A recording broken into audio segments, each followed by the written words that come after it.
Transhield is a leading manufacturer of custom-fit protective covers for shipping and storage. From boat builders and HVAC manufacturers to the U.S. military, Transhield covers are built to protect what matters most. With 3 strategically located ISO 9001 certified facilities across North America, Transhield brings quality, scale, and speed to every cover we deliver. Transhield's corporate headquarters and military cover production facility is located in Elkhart, Indiana. Our headquarters houses design, engineering, and R&D teams, plus dedicated production lines for military covers and specialty projects.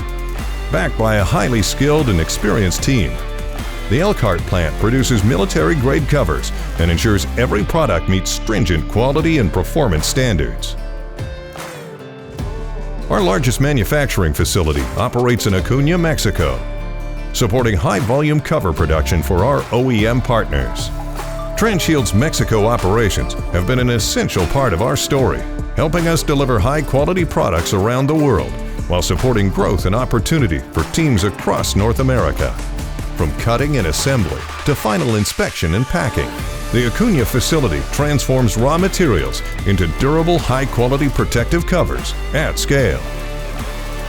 A short distance from Acuña is our Del Rio, Texas facility, a critical link in our production network. Del Rio produces Transhield's patented materials and manages the flow of raw materials and finished goods between all 3 facilities, along with the staging and distribution of finished covers globally. The Del Rio facility also houses Transhield's Lamination line, which produces the high-performance rolled goods that serve as the foundation for every cover we make. From material manufacturing to design and delivery, every Transhield ISO 9001 certified facility plays a vital role in serving our OEM and defense partners. Whether it's precision compliance in Elkhart, high-volume production in Acuña, or materials and logistics in Del Rio, we operate as one connected team committed to quality, innovation, and protection.